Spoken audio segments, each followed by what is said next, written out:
Саламатсыздарбы, ардактуу ата-энелер. Саламатсыздарбы, урматтуу агай-эжейлер. Саламатсыңарбы, балдар. Бүгүн биз силер менен 1-класстын 4-чейрегиндеги 3 сабагын өтөбүз. Бүгүнкү биздин темабыз китеп эмнеге үйрөтөт. Жана ушул теманын алкагында биз силер менен Абышка кемпирдин көмөчө деген жомокту окуйбуз. Ал эми бүгүнкү сабакты өтө турган мугалим мен Перизат Абдивахаповна.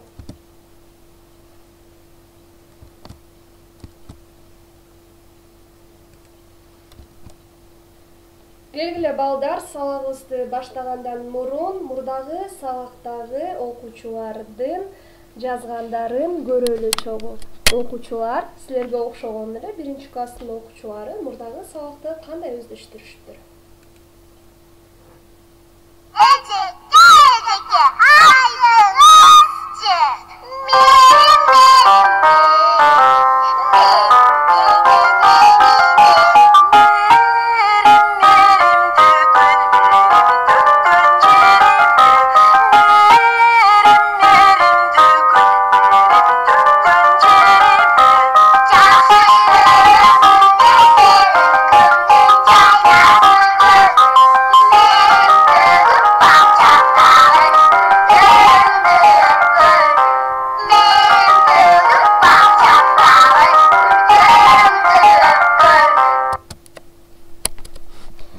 Ушундай иштер менен тааныштык. 90дон ашык окуучулар өзлөрүнүн иштерин бизге жибериптир. Эми болсо балдар, келгиле мурдагы сабакта биз китеп менен кантип иштеш керек, китепкана деген эмне, китепкананын ичинде эмнелер бар жана ушул сыяктуу маалыматтар менен таанышканбыз.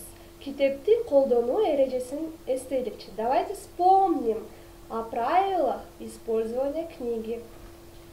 Китепти сен булгаба, книгу ты не пачкай, барактарын айрыба, не вырывай ее листы. Таза койгон текчеге ставь аккуратно на полку. Китепти сүй, урматта, люби книгу и уважай. Мурдагы сабактагы ырды чогуу ырдайлы, бирок ар ырдаган сайын ылдамдыкты кошобуз. Давайте вспомним, какую песню мы пели на прошлом уроке, но с каждым разом мы песню будем петь еще быстрее и быстрее. Китепти сен булгаба, барактарын айрыба, таза койгон текчеге китепти сүй, урматта. Ылдамыраак. Китепти сен булгаба, барактарын айрыба, таза койгон текчеге китепти сүй, урматта. Дагы батыраак. Китепти сен булгаба, барактарын айрыба, таза койгон текчеге китепти сүй, урматта. Азаматсыңар балдар. Келгиле балдар, иш дептери 36 бет 1 көнүгүүнү ачабыз. 1 көнүгүүнү көчүрүп жазабыз. Иш дептери 36 бет 1 көнүгүү. Айрымдарыңарда ушул иш дептери көк түстө да болушу мүмкүн. Китепкана. Бул китепкана. Биз кызыктуу китептерди окуйбуз. Аларды таза сактайбыз. Перепишите. Эми келгиле балдар, китеп эмнеге үйрөтөт экенин билебиз. Давайте сейчас, дети, узнаем, чему же учит нас книга. Мен силерге бир кызыктуу үлгү насаат аңгеме айтып берем. Силер болсо ошол насаат аңгеме аркылуу өзүңөр жыйынтыктарды чыгаргыла. Я хочу вам рассказать притчу от Александры Лопатиной «Чему учат книги». Экранга жакыныраак отургула. Когда в школу пришел слепой мальчик, дети с удивлением спросили учителя: «Как же он будет учиться, если он слепой?» Слеп человек без книги, а наш новый ученик умеет читать руками. У него есть специальные книги, в которых буквы выдавлены точками, объяснил учитель. Качан мектепке көзү көр бала келгенде, окуучулар таң калып мугалимден сурашты. Ал биз менен кантип окуйт, анын көзү көрбөйт да. Анда мугалим мындай деп айтты. Китеби жок, адам көзү көр. Ал эми биздин жаңы окуучунун атайын өзүнүн китеби бар. Ал китептерде чекиттер аркылуу тамгалар белгиленген. Ошол аркылуу бала манжалары менен сезип окуйт. Сначала дети дразнили слепого, но мальчик на шутки не обижался. У слепого была отличная память, и он все запоминал с первого раза. Дети вскоре привыкли к слепому мальчику и просили у него помощи на уроках.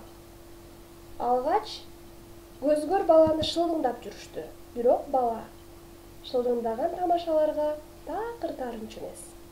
Көзү көр баланын эс тутуму аябай бекем болчу жана ал бардыгын биринчи эле жолдон эсине тутуп калчу. Балдар ага көнүп, ал тургай андан жардам дагы сурап жүрүштү.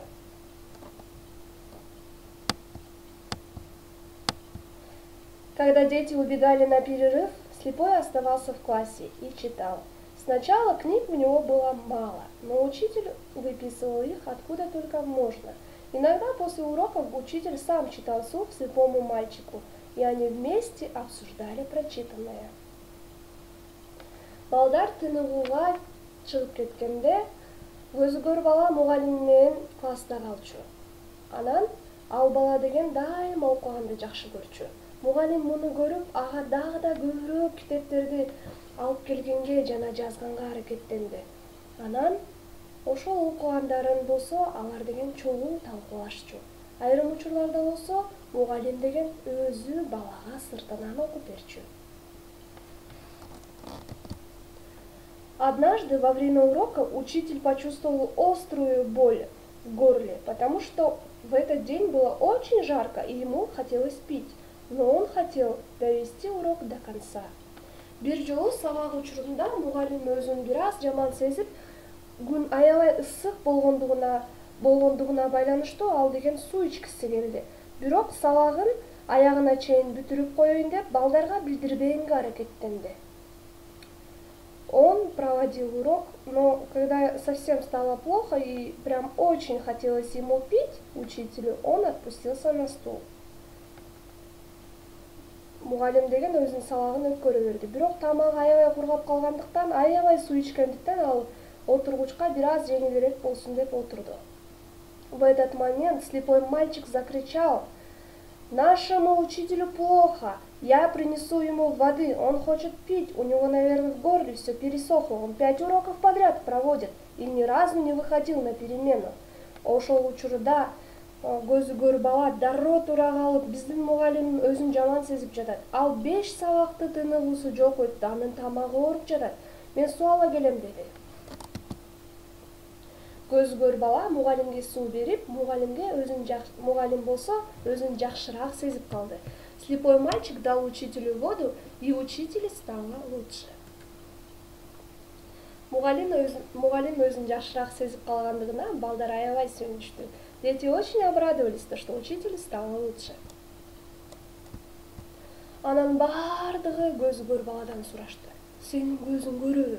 Сен кантип мугалим суу ичкиси келгенин билип калдың?» деп. Дети все удивились и начали у него спрашивать: «Разве ты видишь? Как ты почувствовал, что учитель хочет пить воды?» Менин көзүм көрбөйт, бирок мен бардыгын сеземин. Мисалы, бүгүн Саша, сен өзүңдү аябай жаман сезип жаттың. Өзүң аябай кейиштүү жүрдүң, кайгылуу жүрдүң, анткени сени бүгүн урушушту. «Я не вижу», — ответил ученик. «Например, но я же чувствую. Например, я сегодня чувствовал, как тебе, Саша, было грустно, потому что тебя, наверное, отругали дома». «Ооба, туура. Бирок сен көрбөсөң аны кайдан сезесиң?» деп Саша таң калды. «Да, верно, но как можно чувствовать, если не видишь?» — удивился Саша. Мени китептер аябай көп нерсеге үйрөттү, өзгөчө сезгенге, деп түшүндүрдү көзү көр бала. Адам эгерде сезсе ал көрөт. Анткени мугалим айткан, эсиңде, көзү көр, адам көзү көр эмес. Китеби жок адамдын көзү көр. Меня книги научили чувствовать, сказал слепой мальчик. Когда человек чувствует, он словно видит. Помнишь, учитель нам говорил, слеп человек без книги. Демек, балдар, адамдын сезгени көргөнүнө барабар. Значит, дети, то, что человек чувствует, это равносильно тому, что он видит. Келгиле балдар, ушул окуядан бир жыйынтык чыгаралы, китеп эмнеге үйрөтөт? Давайте сделаем вывод, чему же учат нас книги. Китеп көркөм окуганга, выразительно читать, көркөм окуганга, терең ой жүгүрткөнгө, глубоко мыслить, размышлять, сезгенге, чувствовать, укканга, слышать, туура, так жана кооз сүйлөгөнгө, говорить правильно, четко и красиво. Каармандардын терс сапаттары тарбиялайт, оң сапаттары алардан үлгү алууга үндөйт. Отрицательные герои, которые в книге, они нас воспитывают, ну а положительные герои дают нам образец поведения. Демек, балдар, адамдын сезгенин көргөнүнө барабар деп айттык. Когда человек чувствует, он словно видит. Келгиле балдар, бүгүн силер менен Абышка кемпирдин көмөчү деген кызыктуу, сонун бардыгына эле тааныш жомокту окуйбуз. Менин артымдан кайталагыла. Абышка, Абышка, Абышка, кемпир, кемпир, көмөч, көмөч. Ал эми бул каармандарды силер билесиңер. Но этих героев вы знаете, так как мы проходили эту тему, да, насчет животных. Аю, түлкү, карышкыр, коён. Кайра кайталайлычы. Аю, түлкү, карышкыр, коён. Азаматсыңар. Эми балдар, китебиңерди ачкыла. Китеп 59-чу бет, 1-чи көнүгү. Келгиле чогуу окуйлу. Давайте вместе прочитаем. Абышка кемпирдин көмөчү. Илгери, илгери, Абышка кемпир болуптур. Бир күнү алар көмөч жасашат. Көмөч тоголонуп качып кетет. Алдынан аю чыгат. Көмөч, көмөч, мен сени жейм. Жок, мага жете албайсың. Алдынан түлкү чыгат. Көмөч. Мен Абышка кемпирден качып кеттим. Аю менен карышкырдан качып кеттим. Сенден да түлкү качып кетем. Түлкү болсо айтат. Менин кулагым укпайт. Жакын келчи. Ближе подойди. Дагы жакындай, еще ближе. Тумшугума отурчу. Ап! Келгиле балдар, силер деген үйдөн жона турбай китептин 60-чы бетиндеги 2-чи көнүгүүнү аткарасыңар. Сөздөрдү коюп толуктайсыңар. Давайте, вы не будете просто так сидеть дома, вы будете выполнять это задание на странице 60, упражнение 2. Необходимо дополнить данные предложения. Мына бул силерге жардамга болот. Это вот подсказка. Илгери, илгери. Жаңы сөздөр, новые слова. Илгери, илгери.